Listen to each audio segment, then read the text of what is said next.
Ladies and gentlemen, my name is TotalBiscuit. Every now and again you come across something on Steam that looks a little strange. This is a good example of something that looks a little bit off. Something that looks a little bit familiar. It's the uncanny valley of video game cloning. This game used to be called Hotline Kavkaz when it was initially announced and put on green light, which it somehow got through. Now, Dagestan Games, and this is admitted by the developer themselves, requested they change the name because, well, frankly, Hotline in this context would be part of Dagestan's trademark. So it became Bloodbath Kavkaz. But things look a little familiar, don't they? And it's maybe not just this, which, you know, all looks kind of familiar. It's perhaps the swaying, the deliberate choice of VHS filtering, the strange blown-out colors, and the excessive amount of pink and purple. And it only gets weirder from there on in. If we head to the options menu, you'll notice some interesting things. I mean, do you like your titras? I love my titras, personally. So it's a good job that I could pick English titras. Those are my personal favorites. Smoothing never stays on for some reason. I turn it on, and then every time I restart the game, it forgets. This game actually started off in Russian, so I was able to have a wonderful options menu adventure. I just love that they call it wiggle camera. That's just cute to me. That's absolutely adorable. Alright. Let's jump into the game. There's no resolution options or anything like that. Strangely enough, it lets you select any level in the game, so let's do Chinese restaurant. You come to a Chinese restaurant to save a woman who called you. Okay then. Sounds reasonable to me. The random Russian swearing. Okay. Here we go. My oh my. This looks a little familiar, doesn't it? Let's pick our hat. Our hat. Oh! It's the Guy Fawkes mask that I believe is trademarked specifically to Warner Brothers Studios, who I'm fairly sure did not give permission for use of it. That looks familiar. That comes from a meme. This comes from an anime. This is a literal reference to 4chan. That's quite the thing, isn't it? I do love the comment that's made on this mask, though. You become much more euphoric. This game is stocked full of memes and silliness. Alright. Alright, let's grab something. I suppose we'll grab the B-Tard mask. There we go. Press space, and here we go. Oh, well, it's more of a drunken version of Hotline Miami, isn't it? The controls are not exactly what I'd class as particularly great. The game is full of invisible walls. But you will notice that if we... Hello. Here we go. There's a guy we need to kill. This is a very familiar looking game, isn't it? Although you can actually take multiple hits at times, which is a little bit unusual. Depending on what mask you pick in particular. There's no way to look forward, which makes the game much more difficult than it has really any right to be, because you can't actually see who's coming at you, which is a little bit bizarre to say the least. Took a few bullets there, I'm not sure how. I don't know if I have a health bar. The game doesn't seem to tell me. I'm gonna assume that I do, but it's hidden. So hey, there you go. I can't get over the amount of Russian swearing that's going on in the background. Oh, there's an invisible wall here, so you can't actually go this way, which is lovely. But are you getting the idea? Are you understanding just how similar this appears to be to Hotline Miami? And it's not just gameplay either, because I like to use this video to have a little bit of a discussion about what kind of constitutes a rip-off and what does not. And I think this game is certainly one that crosses the line, no question about that, between inspired by and rip-off. I mean, not only was it called Hotline before Dagestan demanded that they change the name, and they did so with full justification as far as I'm concerned. I love the kick animation, it's hilarious. Just so incredibly terrible. Why do they beep out half the words in this game? What's he doing with his legs? Look at this. So not only was it called Hotline initially, but we've got the Hotline style of visuals. Like, the aesthetic is effectively a carbon copy of Hotline, just interpreted in the basest way possible, in a way that's just flagrantly incompetent, and frankly nauseating.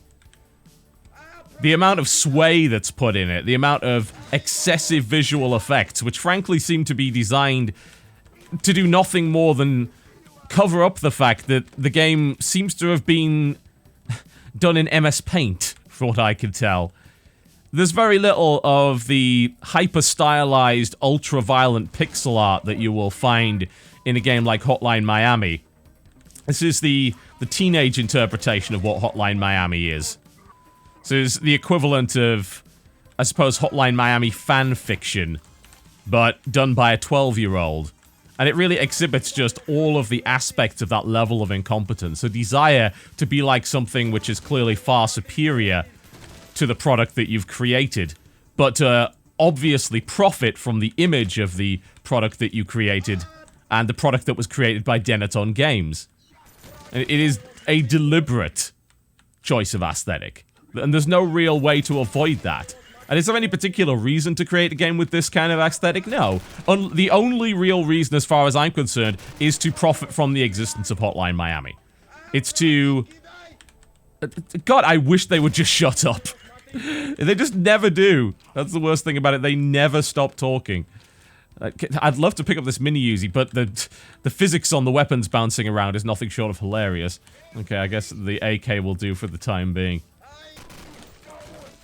And it's that level of cynical cashing in that I think I have a real objection to.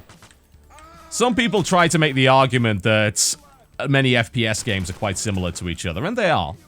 But I think there's a big difference between trying to say be as realistic as possible and then deliberately copying an aesthetic which is deliberately unrealistic. So if you look at, say, Call of Duty versus Battlefield, for instance, yeah, you'll see that they look quite similar, at least until they went crazy and did the Advanced Warfare stuff. Yeah, they look quite similar. Why? Because they're looking to be authentic. They're looking to emulate real weapons and the way that real life actually looks. They want to look as realistic as possible. That's their goal. So naturally, as a result, they're going to look similar because they're both pursuing that same goal.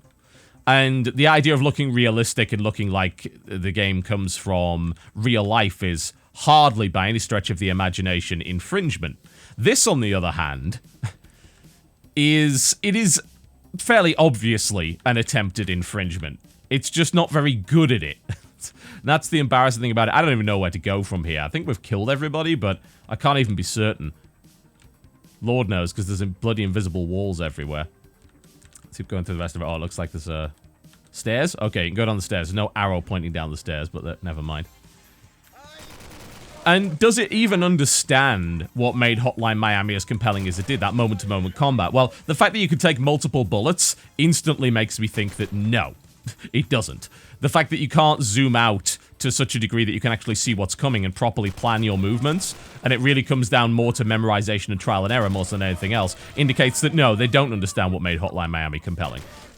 The fact that the game's dialogue is just chock full of swear words and deliberate edgelord humor as opposed to something which is genuinely trying to be disturbing and really make you question whether or not what you're doing is okay. That, again, is an indication that the developers don't understand what made Hotline Miami special in the first place. Which is a little bit sad, frankly. I think for someone's first project, emulating something that already exists is reasonable thing to do. You know, it's not a terrible idea. But when you start to sell it, that's a different matter entirely. And there are some questionable things in this game. I mentioned the use of copyright material. There's actually a Rickroll in the game. And yeah, it's done by the composer, but they took Rick Astley's Never Gonna Give You Up and actually put it put it directly into the game. By the way, the levels are ludicrously long and make you restart all the way from the bottom, and there are no checkpoints, so do enjoy that fact. For some reason, the game lets you pick any level you want, and I cannot understand why, but it does, so I guess that's kind of useful anyway. And if you thought Hotline Miami 2's levels were too long, then you get a load of this. There's so much, and the checkpoints just are completely non-existent. Now, would you like to hear something even more suspect? Well, one of the composers for the game's soundtrack, which is maybe the only standout feature of the game, it goes by the name of GLWZBLL, and he made a post on the Hotline Miami subreddit about 6 months ago saying, "Just came here to tell you this game is utter shit, it's racist, and not funny at all. It's meant to be funny because it's meant to be a parody game, but since it was made by a 15-year-old 9th grader, it's filled with rude and dumb jokes. By the way, I didn't allow them to use my music, but they did because of reasons." Now, he also posted a thread which actually linked to his Bandcamp, which has some of the music that is used in this game, which he claimed was inspired by Hotline Miami. Now, I managed to get in touch with this guy and found out, according to him, that they essentially pestered him driving him, quote, insane with constant requests, so I said to them do what they want, but fuck off already. So officially they have the rights to use it now, but he says he's just ignoring them and their game now. Yeah. So he wasn't exactly too happy, and apparently he was just pestered into just letting them take the music just so they would leave him alone. I'm gonna jump out of this level and go into something a little bit different. Let's, there we go. Another place you have to wipe out, and that really does sum up the game, does it? It's like, go kill this, go kill that. Why? I don't know. Just because the game tells you to. In this moment, we shall be euphoric. There we go. What a dank May-May, mate. I rate 8 out of 8. I do not rate 8 out of 8. Oh, the animation on the melee is terrible. Good lord. It's really an embarrassing clone, frankly. And a fairly poor one at that. There's so little effort put into the art style. There's so little effort put into the controls or the gunplay. The level design has no thought in it whatsoever. The complete lack of checkpoints. The absolute nonsense. The weird thing that they would actually bleep out swear words and yet have the written dialogue be fully uncensored. Frankly, makes very little sense. And of course, not that I would know what the swear words actually are, because they're all in bloody Russian anyway. That's highly confusing. And it does, of course, make you ask, how on earth does a game like this get through Greenlight? Well, the answer is mostly Russian votes. Almost all of the comments on the Greenlight page are actually in Russian. So, I guess it's some sort of Russian pride? I'm not going to make a comment. I have some viewers, of course, who happen to be Russian. But it's just very strange to see a game of this obvious poor quality finding its way through Greenlight once again. It's hardly the first time we've seen it, is it? It's not a new thing. We see so many games of questionable quality and heritage find their way through Greenlight, but this is one of the more blatant ones lately, and it's not even trying to disguise its influences, and I think that using the term influences is generous at best. It is a very, very poor attempt to clone Hotline Miami, while missing everything that made Hotline Miami special in the first place.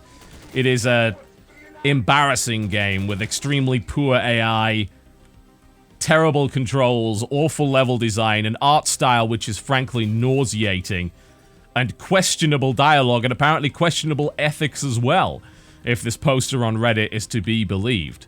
And of course, as we mentioned, are you kidding me? That is quite the thing. Wow. Usually you're supposed to be given a chance before you get completely obliterated as you transition between levels. I guess that wasn't high on the list of developers' priorities, was it? Evidently not. Ugh. Well, another day, another terrible game finds its way onto Steam. Oh, Jesus. Can't even pick up another weapon. Oh, good lord. But it's okay. We have Kick. At least I assume that's Kick and not his strange-looking penis extending out of his... I'm just... Oh, dear. The goal to charge money for something of this level of quality is beyond my particular capabilities, I must say. I don't have the balls that these devs have. I suppose you've got to commend them on their bravery, really, don't you? I need to leave now because these Russian voices in my head are starting to drive me to the point of insanity. Thank you very much. It is called Bloodbath Kavkaz. It was called Hotline Kavkaz, and I think we can certainly see the reason why it's not anymore. Oh dear. I'll see you next time.